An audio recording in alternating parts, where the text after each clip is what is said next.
Bom dia a todos, meu nome é Magno Federici Gomes, hoje é dia 25 de 2020 e nós estamos na disciplina Direito Processual Civil 1, procedimento comum de conhecimento, e a temática da nossa aula de hoje é a fase saneadora ou organizadora, que seria propriamente dita a segunda fase do procedimento comum de conhecimento que tramita em primeiro grau de jurisdição. Eu informo a todos os presentes, que vocês estão sendo gravados, e que, posteriormente, a aula ela vai ser retirada ambas e vai ser migrada para o YouTube, para aqueles alunos que não puderam assisti-la. Quando nós falamos de decisão de saneamento, é obrigatório vocês terem primeiro pressuposto que a fase postulatória já acabou. Se a gente fala de fase postulatória, a fase postulatória se inicia com a petição inicial, e uma vez apresentada a petição inicial ao juiz, o juiz vai proferir aquelas 4 possibilidades de decisões no recebimento inicial, já falou anteriormente, hoje inclusive, que seria, primeiro, da inicial, segundo, indeferimento da inicial, terceiro, ele pode ainda, se tiverem preenchidos os requisitos legais, fazer liminar e antecipado da lide. E quarto, se ele não fizer nenhuma dessas medidas, ou depois de emendada e corrigida a petição inicial, aí sim ele pode receber a petição inicial, determinar a citação do réu para comparecer em audiência conciliatória ou em sessões de mediação, e depois que ele comparecer nessa mediação, vai abrir o prazo de resposta.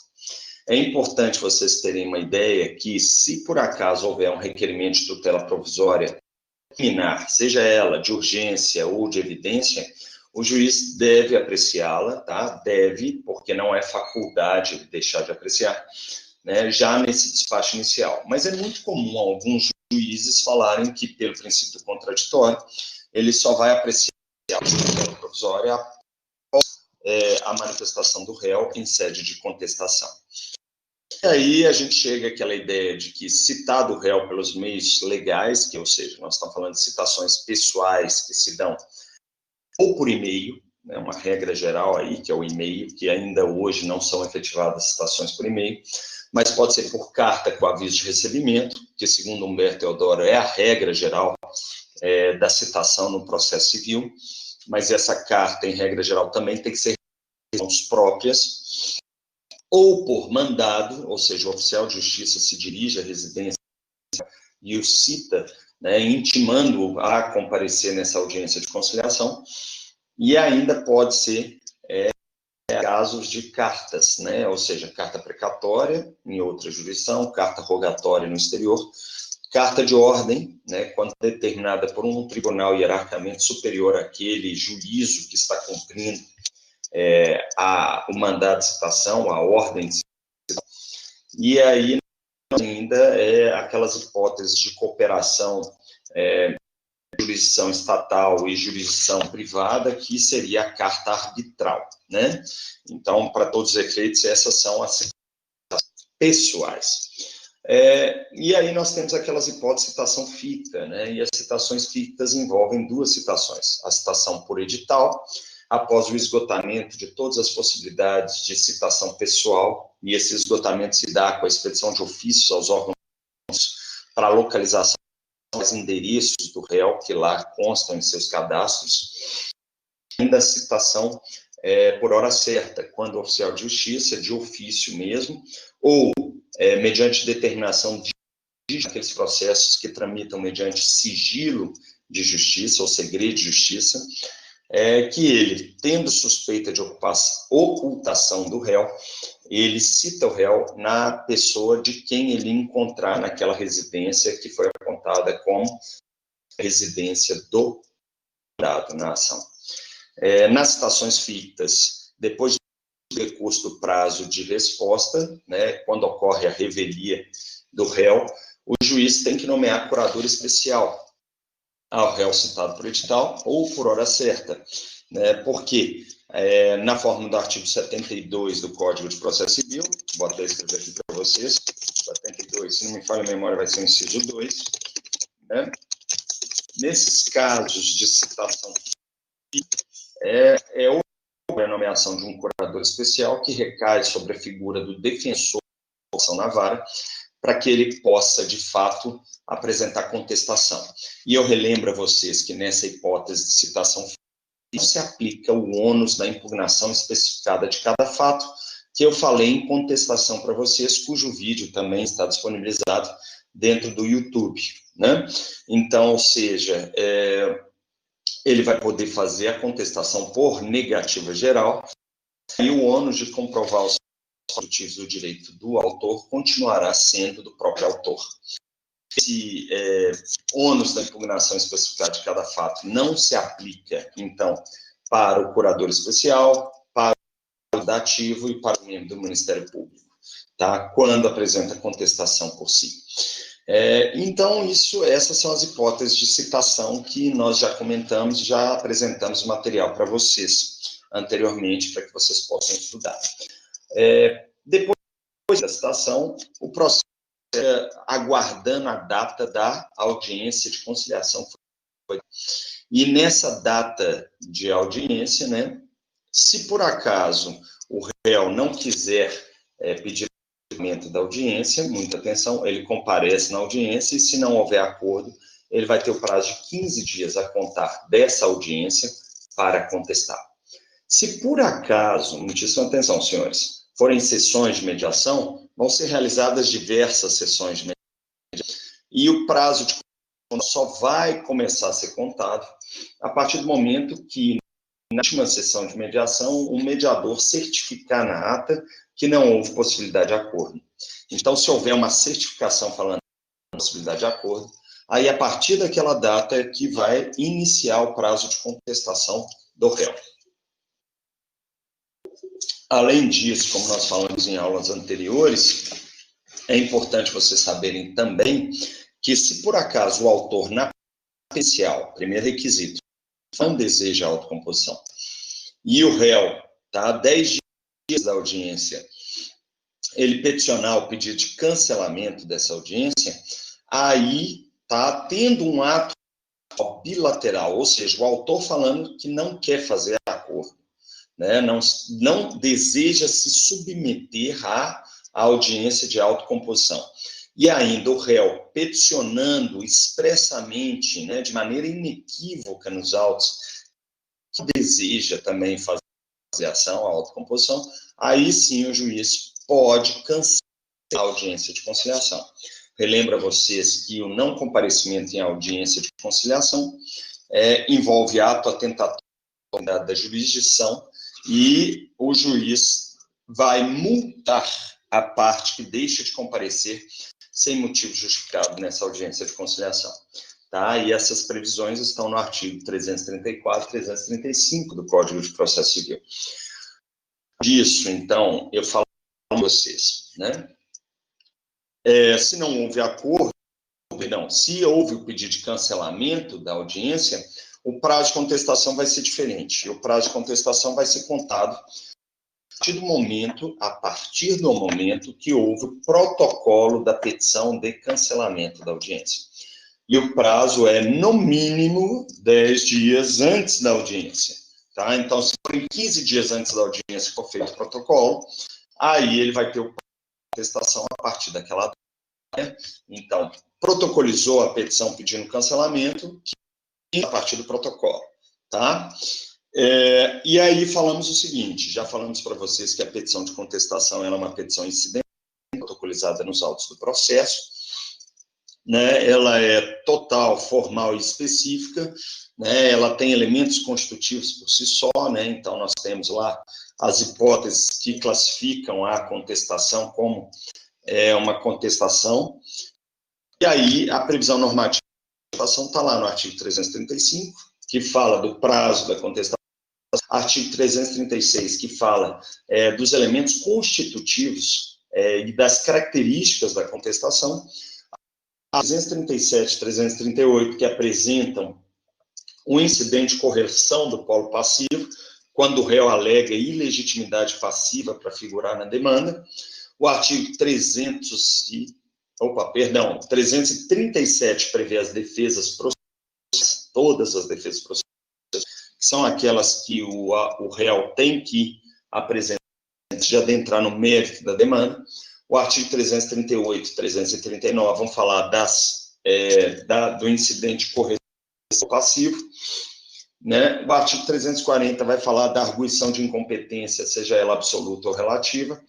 E, finalmente, nós temos o artigo 341, que prevê o ônus da impugnação especificada de cada fato, né? Que é aquela matéria, a faculdade da aceitação dos prejuízos, caso o réu não se manifeste sobre cada um dos fatos alegados pelo autor na petição inicial. E a consequência disso, obviamente, é a revelia, né? Então, salvo naquelas hipóteses previstas em lei e naquelas hipóteses de contestação apresentada por negativa geral, seja pelo defensor dativo, seja pelo Ministério Público ou pelo curador especial, tá? Depois disso, é apresentada a contestação, abre réplica. E a réplica é uma petição feita pelo autor, né? E essa petição feita pelo autor, ela tem que se manifestar sobre defesas processuais alegadas pelo réu ou ainda defesas de mérito diretas alegadas pelo réu em contestação. São aquelas que invertem para o réu o ônus de prova, porque elas alegam fato modificativo, extintivo ou impeditivo do direito ao autor. Além disso tudo que nós estamos falando, e aí eu estou mostrando a fase postulatória como um todo, se por acaso na contestação existia um convencional, né, e aí vocês já sabem os requisitos da ação, né, que eu tenho que ter identidade de juízo, identidade de procedimento comum, ou procedimento especial que recaia no comum, uma vez contestado. Eu tenho que ter o autor da lide principal, tem que ser o réu, o reconvindo do pedido reconvencional, apesar de que a reconvenção pode ser promovida em face do autor e de terceiros, e além disso, dentro do pedido reconvencional, tem que haver conexão dos pedidos reconvencional e principal, né? Então, quando a gente fala de conexão, nós estamos falando ali daquelas regras do artigo 55 do Código de Processo Civil, que já foram estudados anteriormente. Então, se houver reconvenção dentro da contestação, e é feito como um tópico dentro da petição de contestação, e eu já mostrei isso para vocês na nossa videoaula da contestação 1 e 2, que está disponível no YouTube, a réplica terá ainda que, além de fazer a impugnação à contestação, que se manifestar sobre a reconvenção, também sob pena de decretação dos efeitos da revelia. E aí nós estaríamos falando claramente que, dentro da réplica, ele vai apresentar um tópico falando da contestação à reconvenção. E se dentro da contestação à reconvenção for alegados defesas processuais e ainda defesas de mérito indiretas, necessariamente haverá também de abrir vista para o réu reconvinte para ele replicar ou impugnar a contestação à reconvenção. E na hora que faz todas essas manifestações, e aí nós estamos mostrando para vocês as postulações, tudo que é postulatório, é isso que eu apresentei aqui para vocês, né? Termina a fase postulatória. E aí os autos vão conclusos ao juiz para a fase do saneamento. Tá bom, senhores? E quando nós falamos de fase do saneamento, nós temos vários institutos cabíveis na fase do saneamento ou organizatório. Primeiro, vocês têm que saber se o réu for revel e o juiz verificar que não houve incidência dos efeitos da revelia, porque houve alguma das hipóteses do artigo 345, o juiz vai abrir vista para a especificação de provas. E eu volto a falar para vocês que pela teoria do formalismo valorativo, se o juiz verificar alguma irregularidade ou algum vício sanável, vai otorgar prazo de 30 dias para que a parte possa corrigir esse vício, já que a regra é a primazia da decisão de mérito, né? E a gente tem aquela teoria da ação como direito de ação vinculado à decisão de mérito, né, senhores? Então, nós temos tanto o princípio processual da primazia da sentença de mérito, como nós temos a teoria do direito de ação vinculado à decisão de mérito e daquela teoria da asserção, que nós já mencionamos em aulas. Então, além disso, depois de terminada a fase saneadora, nós ainda podemos ter aquela pequena fase, né, que a gente chama de providências preliminares, né, e dentro dessas providências preliminares seria a especificação de provas, a decretação dos efeitos da revelia ou as correções dos vícios sanáveis. Nós temos, então, a conclusão dos autos para saneamento. E quando falamos de fase de saneamento, nós temos 4 itens na fase de saneamento. O primeiro deles é chamado, né, de julgamento conforme o estado do processo. Vou fazer aqui primeiro um tópico para vocês. Ele está previsto no artigo 354 do CPC. Tá? A segunda hipótese é a que a gente chama de julgamento antecipado e total de mérito. Já? E aí ele está previsto no artigo 355 do CPC, a segunda possibilidade. Terceira possibilidade, que nós vamos falar de julgamento antecipado e parcial da lide. Julgamento antecipado e parcial da lide. Então, não é a mesma coisa, são institutos diferentes. Né? Então, E esse instituto do item 3, uma correção aqui, ele está no artigo 356, eu esqueci de mencionar para vocês. Finalmente, nós temos o item 4, que é a quarta possibilidade, que é a prolação da decisão de saneamento, tá? Que é a decisão no artigo 357 do CPC, que é, de fato, a decisão que dá nome à fase do processo, dá nome à fase do procedimento, porque nós estamos falando de uma fase saneadora, uma fase organizatória, né, e essa fase saneadora é essencial para o processo da demanda, porque é nessa fase que o juiz determina as correções de vícios, né, que organiza o processo, demonstra quais são os elementos litigiosos, ou seja, controvertidos, sobre o qual vai incidir a prova na fase instrutória do processo. E aí seria a terceira fase do processo, que seria a fase probatória ou instrutória, onde as partes vão produzir provas, especialmente a prova pericial, né?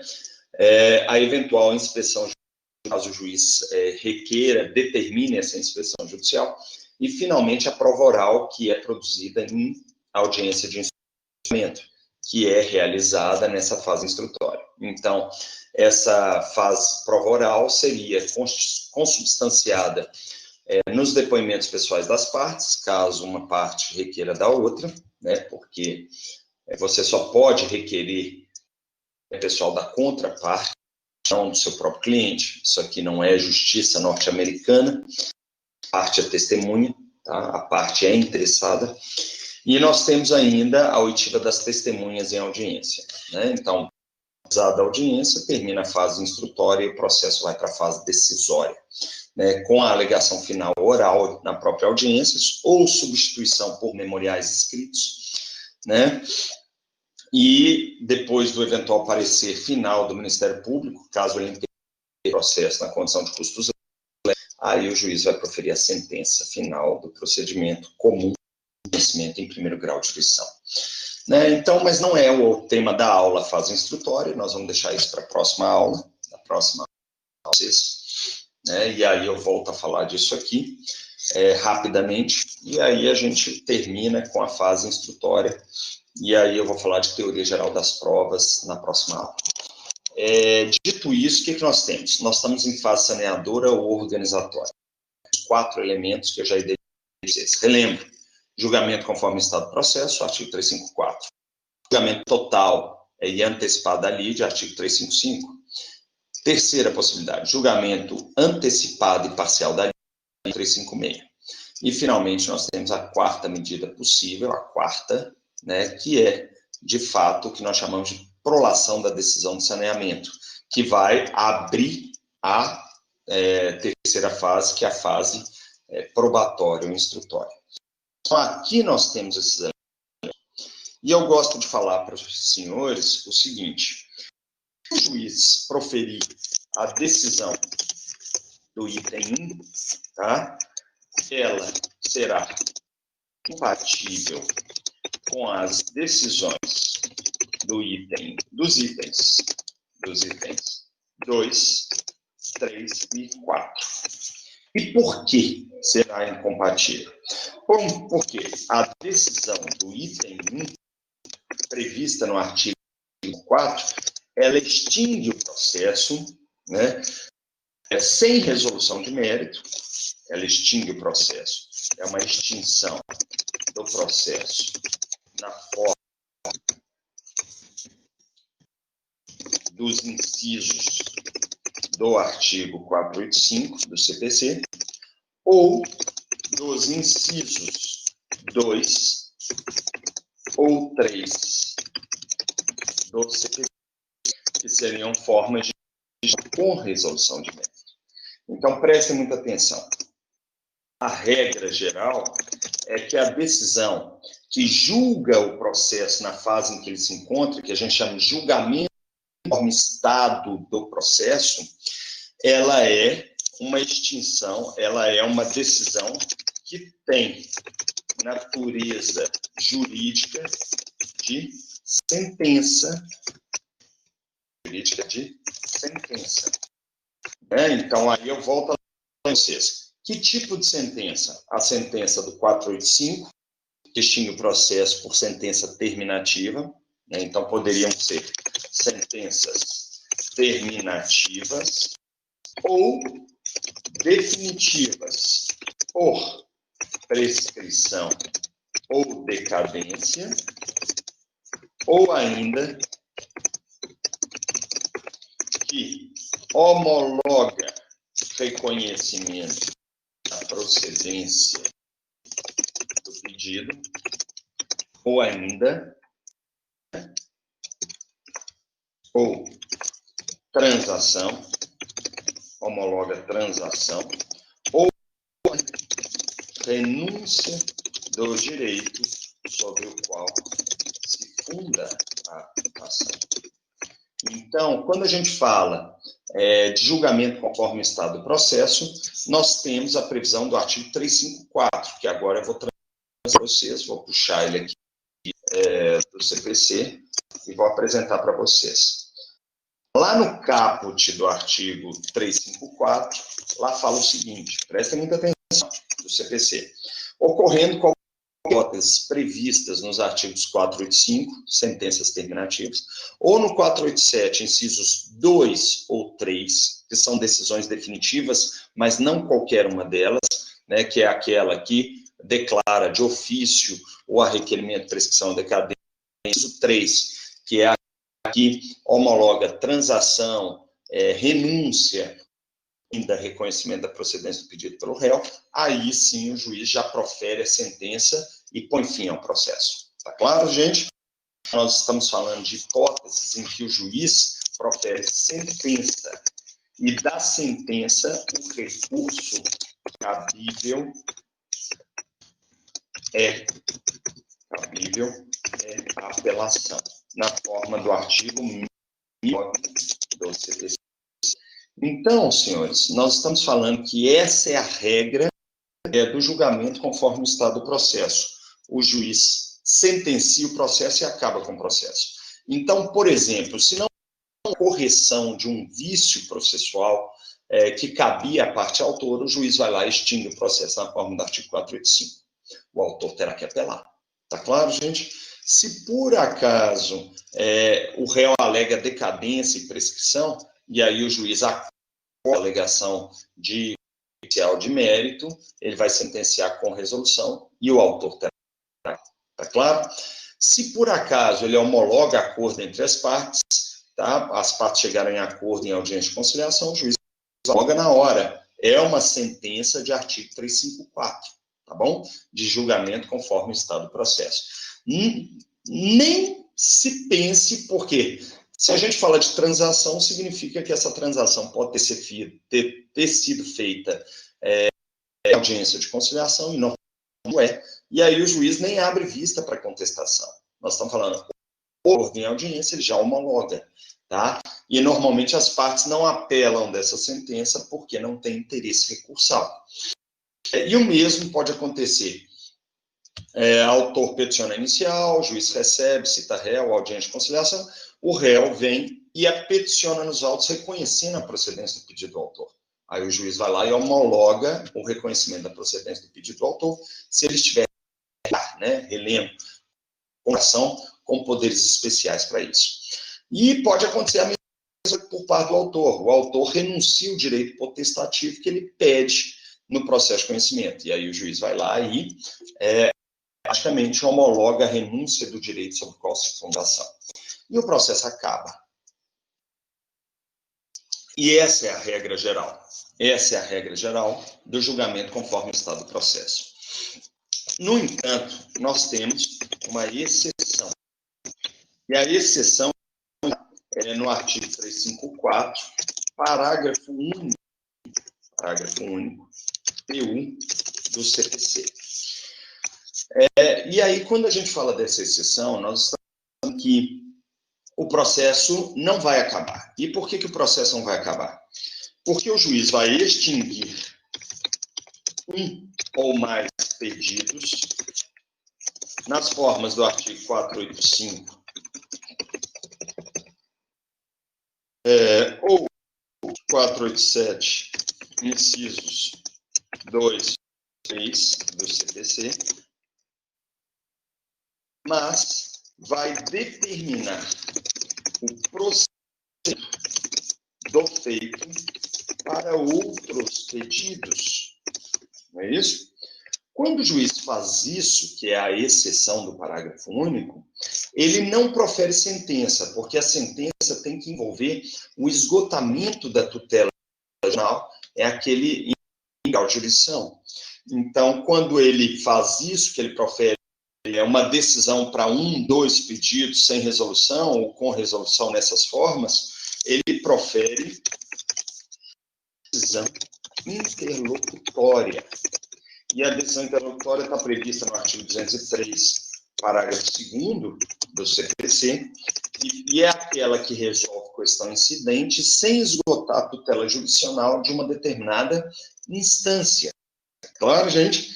Então, confere essa decisão interlocutória, o próprio parágrafo do artigo 354 fala claramente que dessa decisão interlocutória, caberá agravo de instrumento. Tá?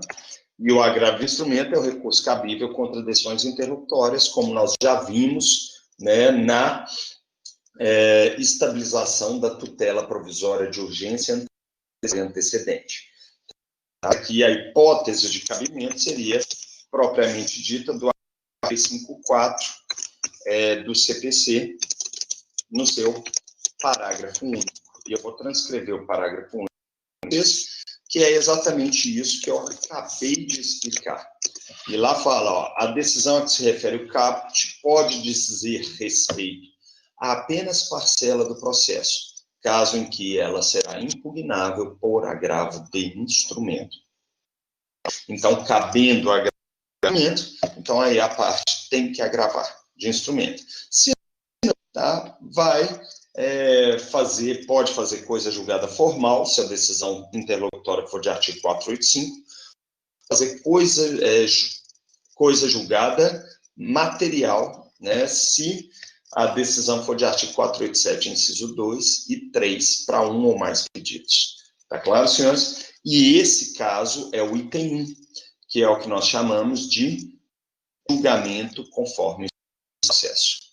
Então, terminado o julgamento conforme o estado do processo, nós vamos para o item 2. E eu vou relembrar para vocês o segundo item, que é o julgamento antecipado e total da lite. E aí eu volto a fazer aquela interpretação. Se o juiz não julgar na forma do item 1, que em regra geral é sentença, tá certo, senhores? Aí sim ele pode proferir decisão do do item 2. Do item 2. Então, qual seria esse item 2? Seria aquela do artigo 355, que é o julgamento antecipado e total da lide. Quando a gente fala do julgamento antecipado e total da lide, ele também vai proferir o quê? Sentença. Também profere sentença. Só que essa sentença não vai ser do artigo 485, nem do 487, incisos 2 e 3. Vai ser uma sentença do artigo 487, inciso 1 do CPC. Tá? E essa sentença do artigo 487, inciso 1, pode ser de total procedência dos pedidos do autor, primeira hipótese, né, que seria a letra A. Né? A segunda hipótese pode ser uma sentença judicial procedência dos pedidos do autor. Então, ocorre o que nós chamamos de sucumbência recíproca. Né? E 3, pode ser uma sentença de total improcedência dos pedidos do autor. Então, essa sentença do artigo 355, ela é diferente daquela sentença de julgamento liminar e antecipado da lide. O juiz julga totalmente o pedido do autor, porque ele é contrário a precedente judicial sem o réu.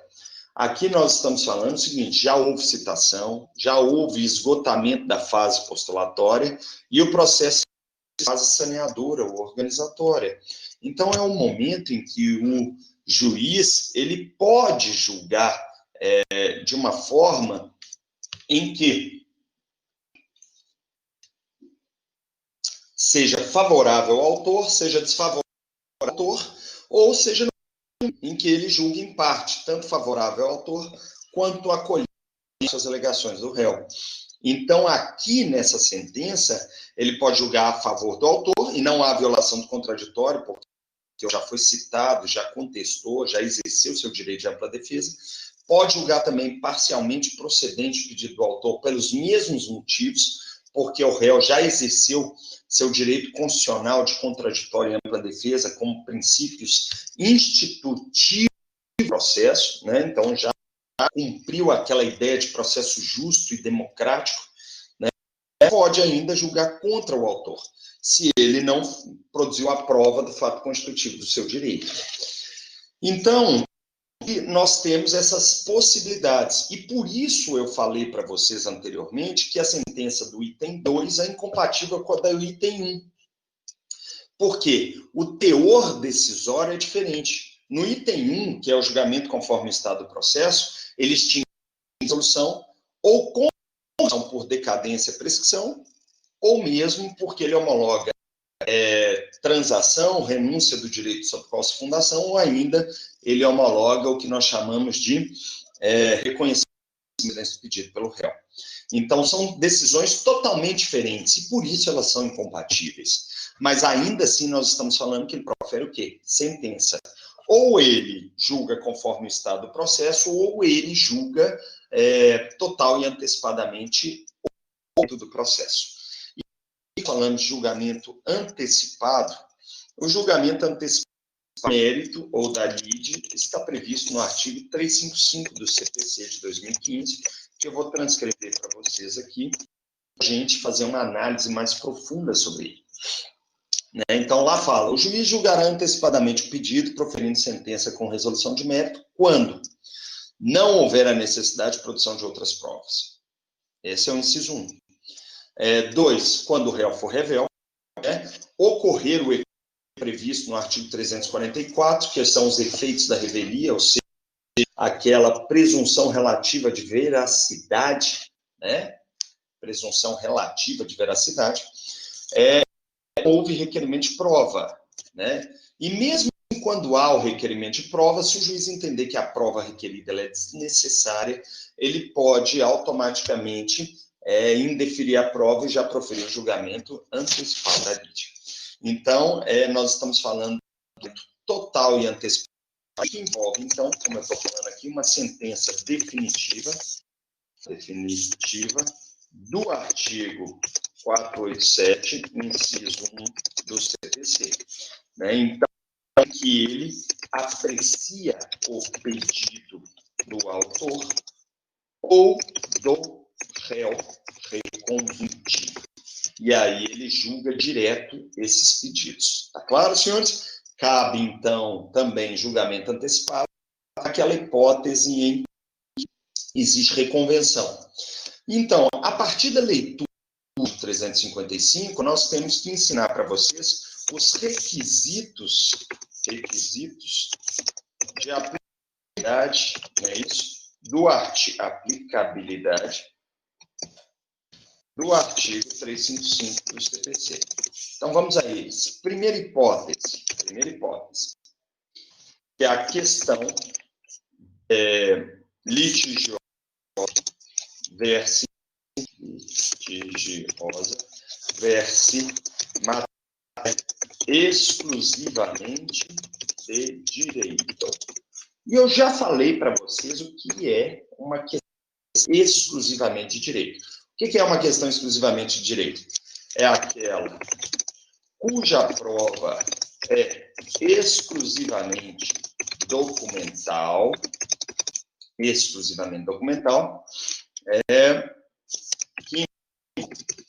ainda que envolva interpretação da lei. Então, essa é a primeira hipótese de cabimento do julgamento total e antecipado da lide.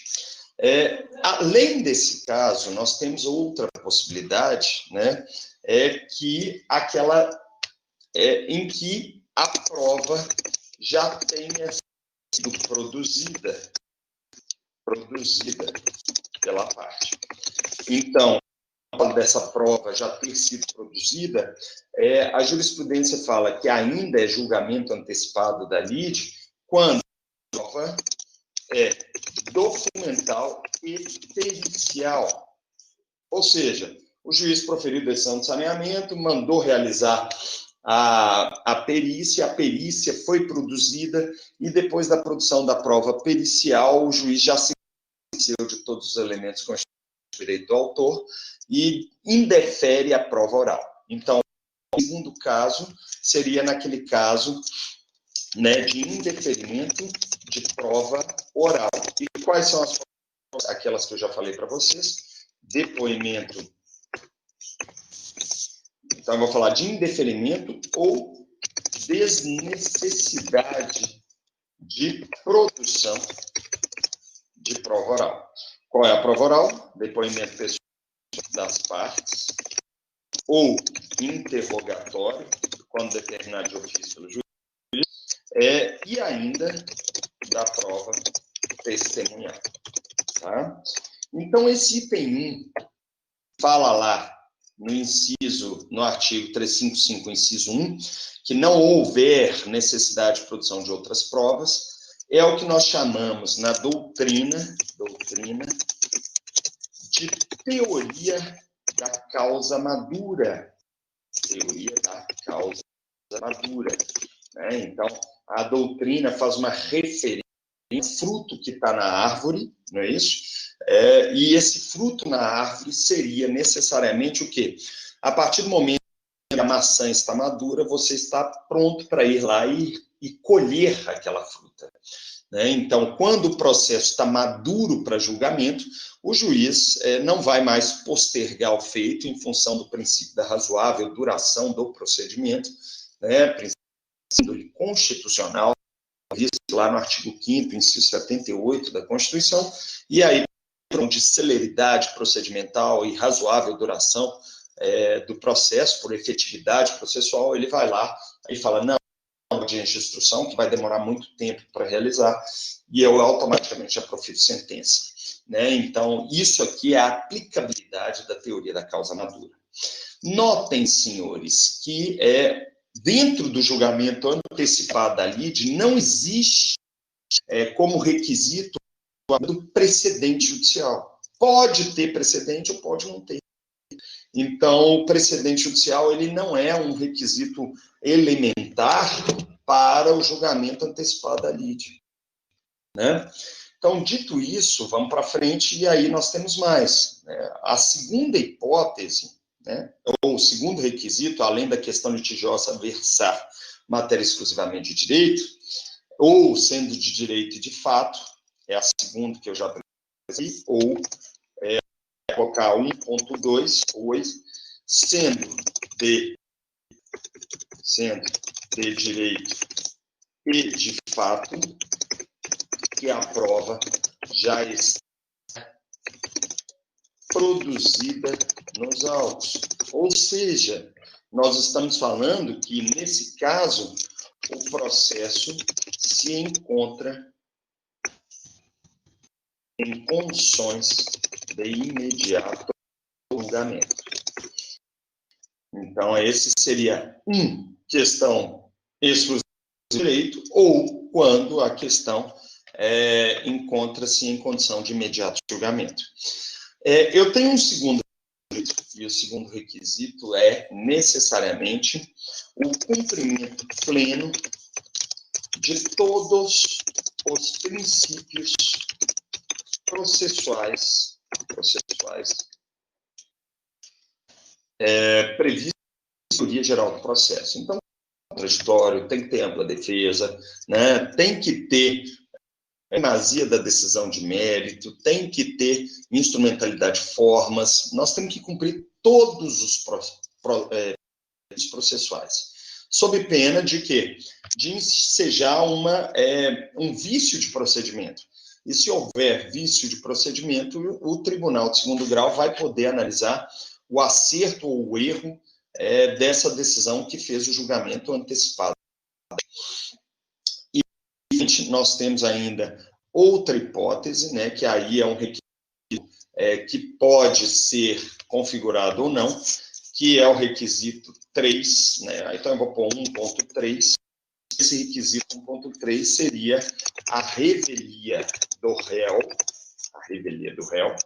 Então, aí, quando nós falamos de revelia, nós estamos falando do artigo 354, sem incidência do artigo 345, que são as hipóteses de revelia. São hipóteses de o réu citado não se manifesta, e aí a incidência dos efeitos da revelia, ou quando, não é isso, o juiz indeferir a prova solicitada pelo autor nas hipóteses dos artigos 345, porque eu tive a revelia sem revelia, e 338, porque o juiz abriu vista para a especificação de provas.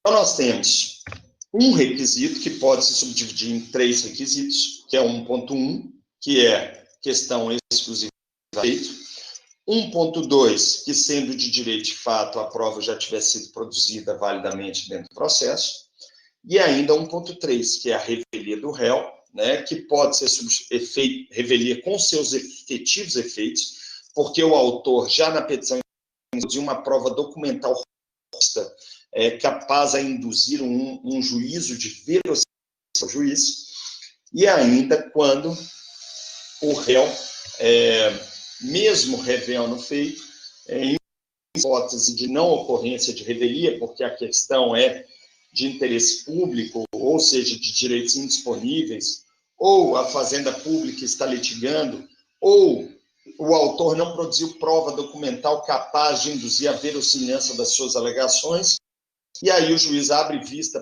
para a ação de provas e o autor não requer a prova.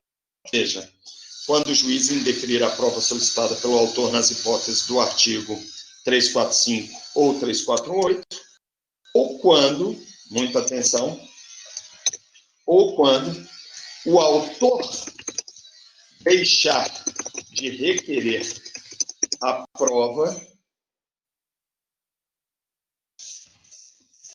nas hipóteses do artigo 348. Isso é básico. Se o autor pede o julgamento antecipado com prova suficiente do seu fato constitutivo, do seu direito, o juiz vai julgar improcedente o pedido do autor, mesmo se revelia. Isso é muito importante, senhores. E essa seria a segunda hipótese de decisão no julgamento conforme o estado do processo, né, que é aquelas hipóteses do artigo 355. Então, vamos para a terceira hipótese. Então, nós já estamos explicando várias hipóteses, e agora nós vamos para a terceira hipótese, já introduzi anteriormente, que é o que nós chamamos de julgamento antecipado e parcial da lide. Quando a gente tem julgamento antecipado e parcial da lide, o juiz profere decisão interlocutória. Então, o processo não acaba, tá? O processo vai continuar. Quando a gente fala que o processo não ele vai continuar, vocês têm que pensar o seguinte: o juiz vai proferir interlocutória, já mencionei o artigo para vocês, que é o artigo 203, parágrafo 2º do CPC, só que, se acontecer, ele vai julgar com resolução de mérito.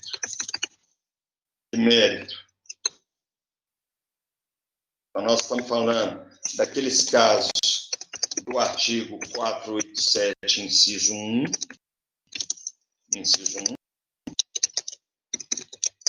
um ou mais pedidos, mas não todos. Então, não vai haver o esgotamento da jurisdicional em primeiro grau de jurisdição. O juiz julga 1 ou 2 pedidos, mas ainda faltam julgar 3, 4, 1 a mais pedidos. Porque o que nós temos? Porque eu vou ter 1 ou mais pedidos em condição de imediato julgamento, mas não todos. Então, eu vou ter 1 ou mais pedidos em condição de se proferir uma decisão de mérito, mas eu vou ter também 1 ou mais pedidos em que será necessária a abertura da fase instrutória. Eu vou ter que produzir prova sobre 1 ou mais pedidos, mas não sobre. Então, quando eu tenho essa situação específica, o juiz não vai proferir sentença, ele vai proferir decisão interlocutória e vai mandar seguir. E é por isso que eu falei para vocês o seguinte: a decisão do item 3 é incompatível com as decisões dos itens 1 e 2, que são o quê? Intensas. A decisão do item 3, ela é o quê? Decisão interlocutória. Tá? Então, a decisão do item 3, ela é uma decisão interlocutória, no prosseguimento feito, mas ela é incompatível com todas as decisões que são sentenças no julgamento conforme o estado do processo, que são aquelas do item 1, que é o quê? A extinção do processo, e são ainda incompatível com o julgamento total e antecipado de mérito. No entanto, a decisão do item 3 não é compatível com a do item 4. É isso? Por quê? Ambas são decisões interlocutórias. Então, o que significa? Que o juiz pode julgar antecipado e parcialmente o mérito do processo e ainda pode proferir um saneamento. Pode proferir as duas. Tá claro, gente? Então, quando a gente fala desses institutos, vocês têm que saber o seguinte: a decisão do item 3, que é o julgamento antecipado e parcial da lide, está prevista no artigo 356 do CPC de 2015, que eu vou transcrever para vocês agora, em todos os seus teores, em todos os seus elementos constitutivos. É um artigo com vários parágrafos, então vocês têm que ler com atenção isso aqui. E 356, ele fala claramente o seguinte, que cabe julgamento antecipado e parcial de mérito, na hipótese do inciso 1, quando o pedido se mostrar incontroverso. O que é o pedido incontroverso? Vamos imaginar que é uma ação de cobrança de R$10.000, acumulado com um pedido de dano moral, certinho? O réu chega em contestação e fala assim, de fato eu devo os R$10.000, mas não houve dano moral, que houve meros argumentos. Então era R$10.000 de cobrança, mais 10 mil, vamos falar, R$20.000 de danos morais. Na hora que o réu chega e fala assim, não, eu devo 10 mil mesmo, não nego, mas 20 mil, que são os danos morais, eu não devo, não. Tá bom? Então, ele vai ter que provar o dano moral, porque esse dano moral aqui não é presumido na lei, não é dano moral em ré ipsa. Então, ele que prova esse dano moral, eu entendo que não existe dano moral.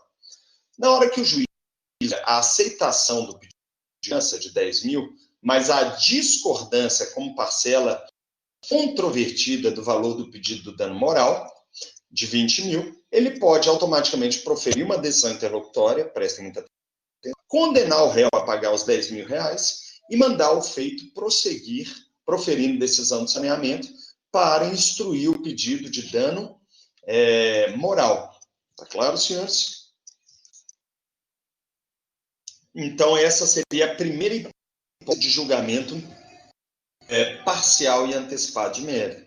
Quando eu tiver parcela incontroversa da demanda. E o que é parcela incontroversa? Aceita um pedido, não aceita todos. É muito comum em vara de família, os cônjuges aceitarem o divórcio, o retorno ao uso do nome solteira, a guarda dos filhos, o direito de visitas, mas discordarem partilha de bens e ainda discordarem valor de alimentos recíprocos e alimentos. Quando isso acontece, o juiz pode muito bem, vendo que há controversa com relação a divórcio, guarda de filhos, direito de visitas de filhos em nome de solteira, proferir uma decisão autória de julgamento parcial e antecipado de mérito para esses 4 pedidos e determinar a ampla instrução do processo por pedido de partilha, alimentos recíprocos e alimentos para filhos. Tá bom? Então, isso seria exemplo prático de julgamento parcial e antecipado de mérito. E nós temos ainda a outra possibilidade, lembra vocês, que são as hipóteses do artigo 355. Enquanto a gente fala no artigo 355, nós temos claramente o que é, claramente, vamos lá, presta atenção. Se tiver teoria da causa madura para um ou mais pedidos, mas não para todos. Então, se a matéria foi exclusivamente de direito, ou, muita atenção, se sendo de direito de fato, questões de fato, sido produzida a prova, ou seja, ele está em condições de imediato julgamento. 3, quando há revelia para uns pedidos e não para todos os pedidos, com efeitos de revelia para alguns, mas não para todos. Então, aí sim, o juiz pode já proferir o julgamento parcial e antecipado de mérito, mediante decisão interlocutória. Atenção, ele pode, nessa decisão, proferir decisão interlocutória líquida ou ilíquida, se tiver presente o artigo 320, parágrafo 1º, ele pode proferir decisão ilíquida, em cumprimento ao artigo 509 do Código de Processo Civil. E aí a parte vai poder executar a parcela líquida e liquidar a parcela líquida em autos apensados. Não é isso? E aí já é o parágrafo 2º.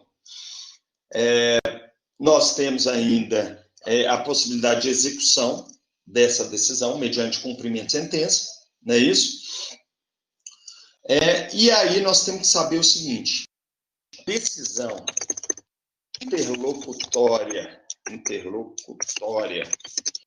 artigo 356 do CPC, está arrolada expressamente no artigo 1015, inciso 2 do CPC, e ela é passível de agravo de instrumento, porque o processo não terminou, tá? Não colocou fim à decisão, ao processo em primeiro lugar. E agora, senhores, a última parte da decisão do julgamento conforme o Estado né? Então, nós estamos fazendo uma exposição longa sobre isso, né? E essa parte final tem 4, é a que nós chamamos de decisão, da prolação da decisão de saneamento do artigo 357. E o artigo 357 é um dispositivo grande, complexo, tá? Cuja leitura é obrigatória, e ele essa decisão, né, é a decisão locutória, né, em regra não impugnável por agravo de instrumento,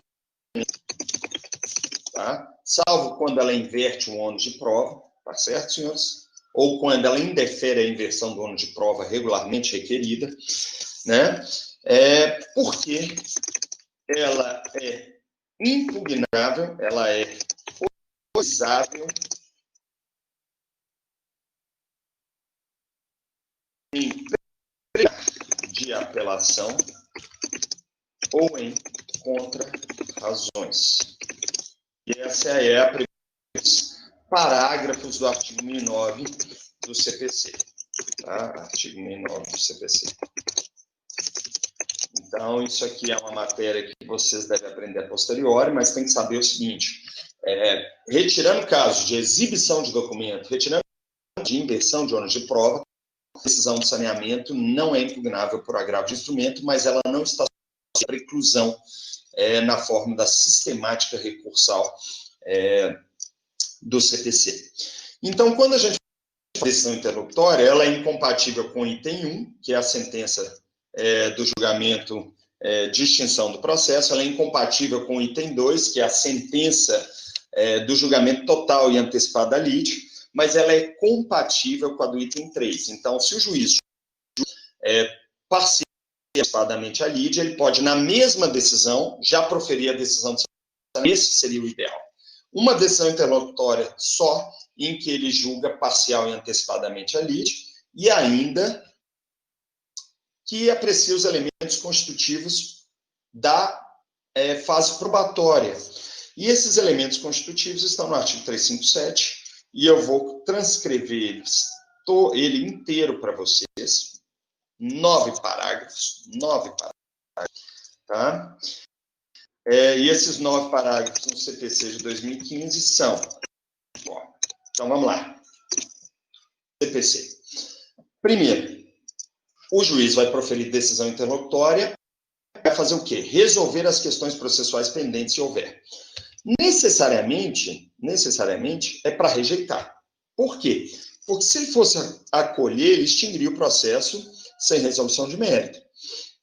Então, ele vai rejeitar as questões processuais e, antes de proferir a decisão, vai mandar corrigir as irregularidades processuais e os vícios, né, na forma daqueles artigos que eu já ensinei anteriormente para vocês, que é o artigo 317 e ainda o artigo 353, que manda corrigir os vícios insanáveis. Depois que houver a correção, aí ele aprecia, rejeita as questões processuais e manda seguir o processo segundo o princípio da primazia da decisão de mérito.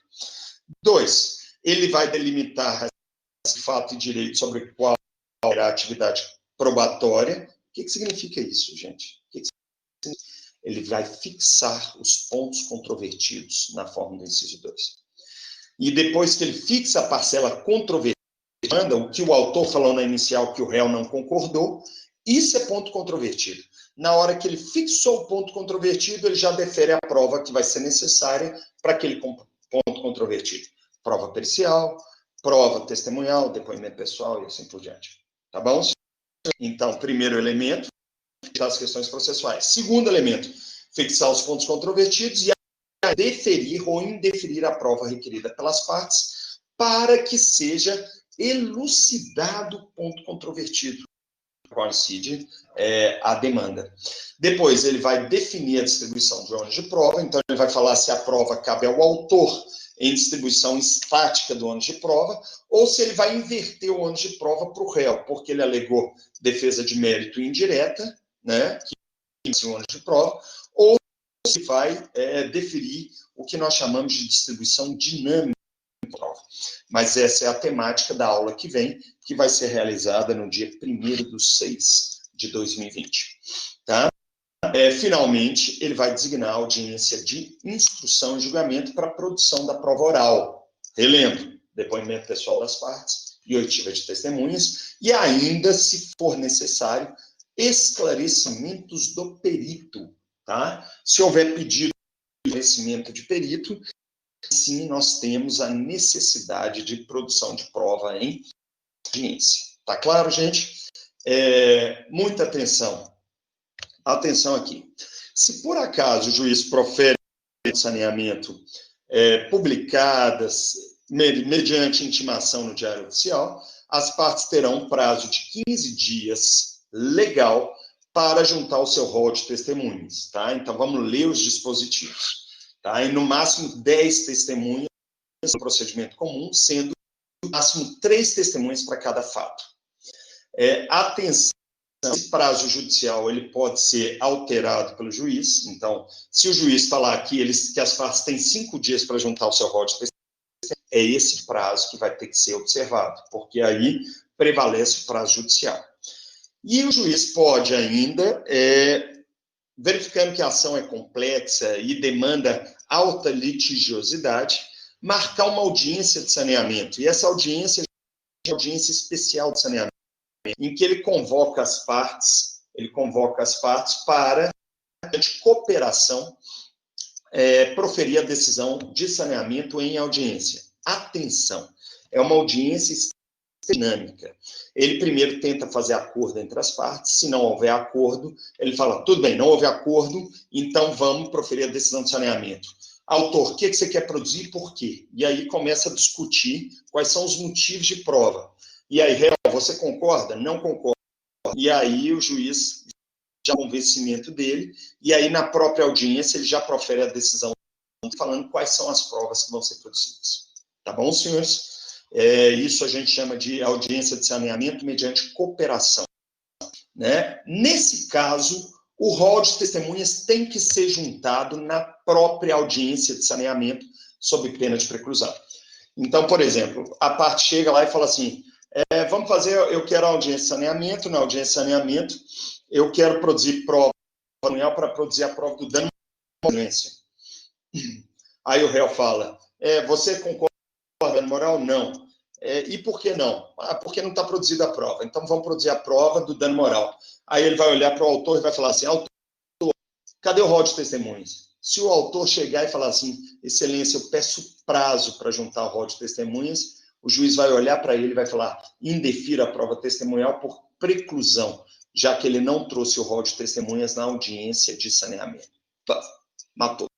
Aí já vai ser concluso para sentença o processo, e normalmente o juiz vai julgar de pedido de dano moral, porque não houve prova do dano moral. Tá claro, senhores? Então, muita atenção e muito cuidado com a audiência de saneamento. Nesse ponto, então, eu mostro para vocês que a decisão de saneamento é condício sine qua non se realiza a fase instrutória. Se eu tenho decisão de saneamento, o juiz vai abrir a fase instrutória e, normalmente, essa prova é produzida, né, em audiência de instrução ou realizada uma prova pericial.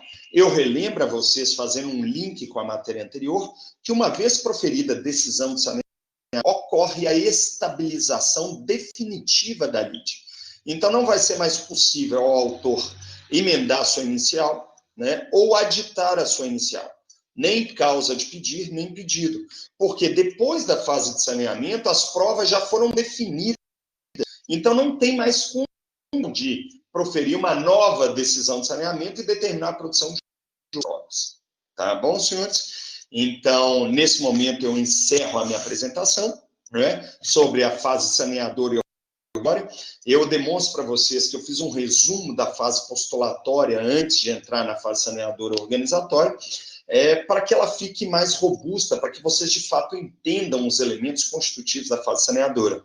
Né? E eu vou me colocar à disposição dos presentes para sanar eventuais questionamentos. Eu peço que se cuidem enormemente, né? Se puderem, não para trabalhar, né? Se puderem, fiquem em isolamento social, E se fizer um distanciamento social já é interessante, né? Então, vamos cuidar da socialização para evitar a propagação do coronavírus. E aí, aqueles que tenham dúvidas, favor disponibilizá-las no chat para que eu vá respondendo aqui. Tá? Um abraço a todos, tá? Muita saúde. Até mais.